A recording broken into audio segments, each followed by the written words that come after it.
Thanks. We're ready to go. Go. Okay. So, okay, I want to go through the various formal models that we've produced of the FMI standard. It'll be a very quick overview, I should say. Last time I did this, it took 2 hours, and I've only got 10 minutes.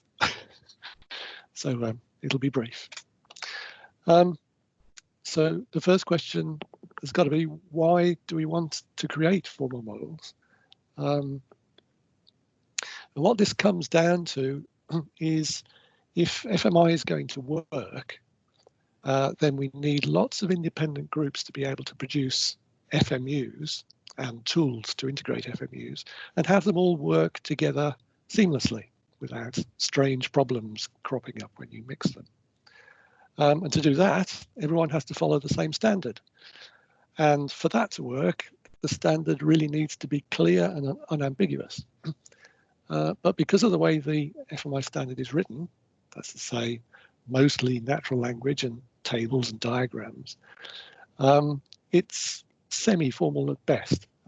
It's open to some interpretation, and there are definitely omissions. So the idea of a formal spec is that we clarify those ambiguities, fill in the omissions, and then everyone hopefully is on a much sounder footing, and it increases the likelihood of everyone being able to work together seamlessly. But if you think about that for a minute, how on earth can we create a formal model if the thing that we're trying to model, the standard, is informal, if it's ambiguous in some regard? So this is true. So what we're really doing is providing a precise interpretation of the standard, which may not be correct. We then take that interpretation and compare it, hopefully automatically, and I'll show you that later, compare it to what other people have interpreted through their manifestation in their FMUs and their tools. And where there are differences, we say, we think it's like this, you think it's like that, which is it? And hopefully, if we can clarify those points, we can then either improve the model or correct the FMUs. And so everyone moves towards a more precise interpretation of the standard. So that's what we're trying to do, to formally interpret the standard and then use that to improve the quality of everyone's FMUs. So how are we going about it? Well, we've written various formal models in the VDMSL dialect. VDM's a formalism that we have a lot of expertise in the group, and I think you've seen some examples of VDM earlier in the webinar. There are basically 3 classes of model. The first one, and that's the one I'm going to show you today, is called a static semantic model. And this just covers the rules that are to do with the configuration of an FMU. So this is the XML file and the settings and the variables, how you declare variables, what's legal, and so on. The second class of model are called dynamic semantics models, which I won't go into today, but this describes the behavior of an FMU in abstract terms. So what should the FMU do in general when the various API functions are called, and what should it return, and how should the state of the system change as a result, if at all.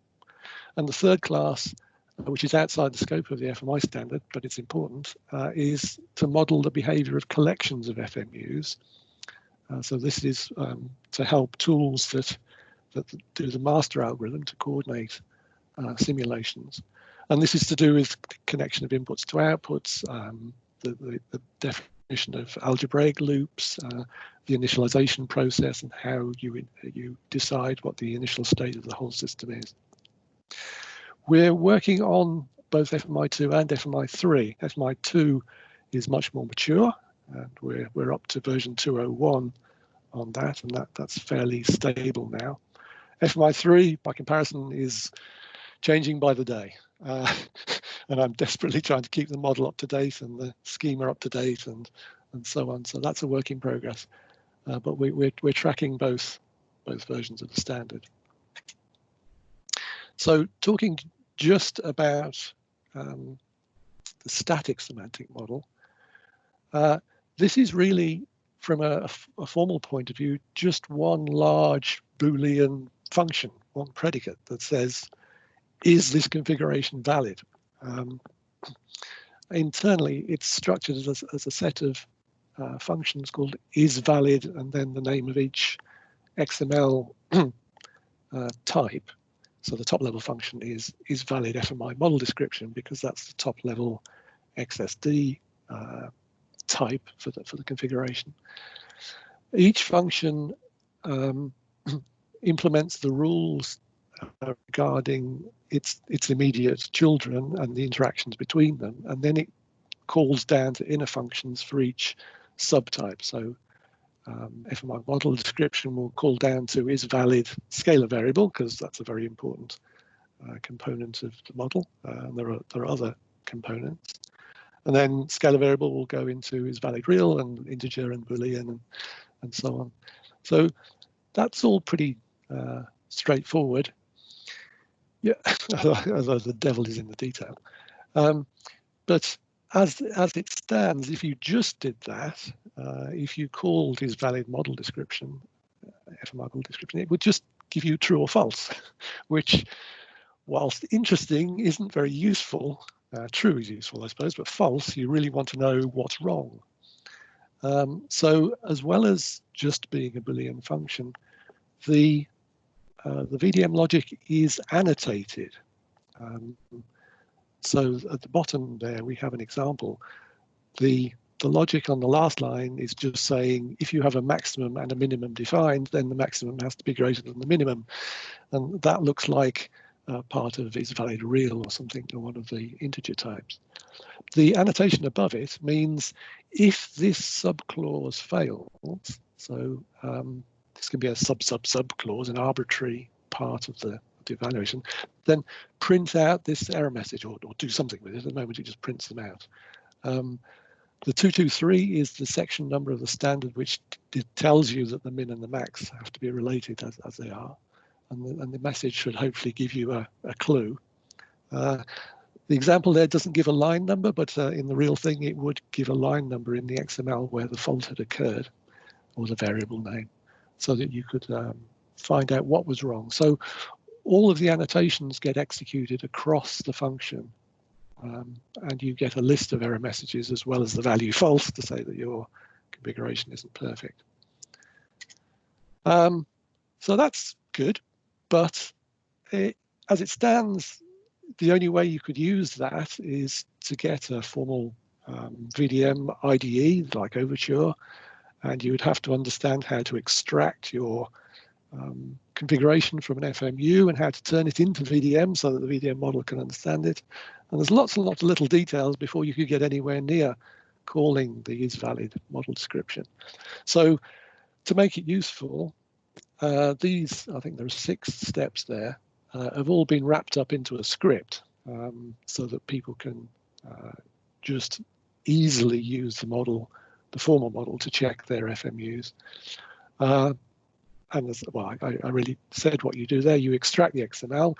The XML is checked against the XSDs.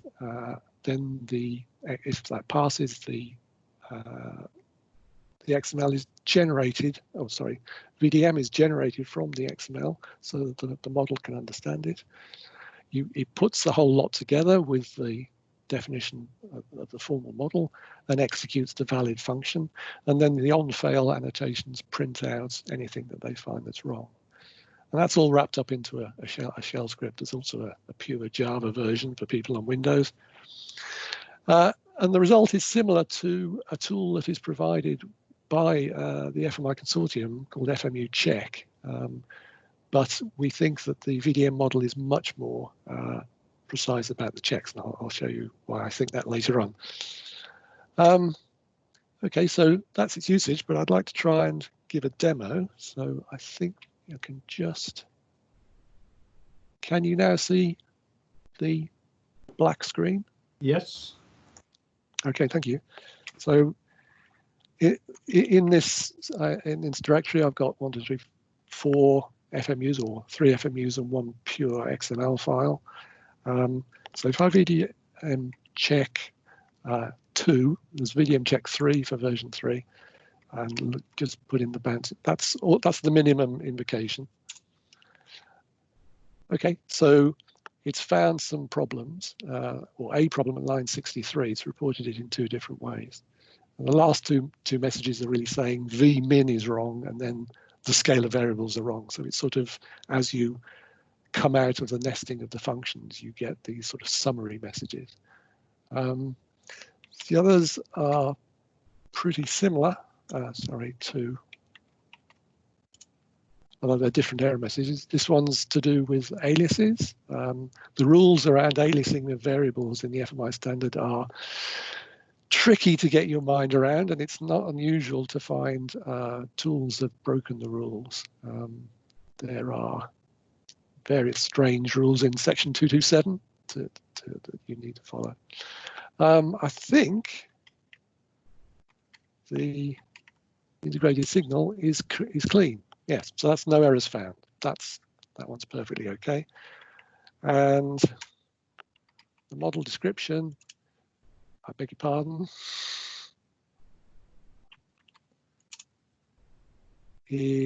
has got some errors to do with start values and min-maxes and other things. I see it talks about effective variables there. This is saying these variables have inherited some values from a data type rather than just having everything defined in line. So this is one aspect of the standard that's not very well explained, and we've interpreted the effective values that you get through data type inheritance, really. Also some interesting ones at the end there. The derivatives have been declared, but you haven't got any derivative variables. And the initial unknowns have to include various things under certain circumstances, and those have been missed out. Be aware of time. You were kind of over time, so don't go to all the details. Okay. You mean hurry up, don't you? Yes. Hurry up. Okay. So quickly, we've got a tool. We've run it on all the FMU version 2s that we could find in what's called the crosscheck repository. There are about 700 of them, and compared the results with FMU check, which is a standard tool. So we reckon that only 42% of them have no problems. Let's say 58% of them are broken in some way or other. You'll see FMU check says 77% are okay, but it's got zeros for a lot of those categories of errors. The only one where we agree perfectly is the variable names. And the reason we agree perfectly is that part of the standard uses a formal language. It uses an EBNF grammar. And of course, when you use a formal language, everybody knows what it means, and we agree perfectly on what the errors are. So in future, we're going to keep trying to establish the intended semantics of the FMI, mainly FMI 3, and raise issues with the FMI org to try and get those resolved. As FMI 3 FMUs appear, we'll check those. It's, as you saw, it's not very slow, but we can make it more efficient with Overture code generation in principle, and that might be useful for the tools that want to incorporate this, such as Maestro, the last line there. We'll be building some of this formal validation into our own tools so that we can see anything's wrong before we start trying to run a simulation. And that's it, Peter. Thanks, Nick. So in due of time, I suggest that we'll take, you'll just type in questions you may have for Nick, and otherwise Christian should try to share his screen. Okay. I need to unshare. I'll unshare. Right. Yeah. Can everyone hear me?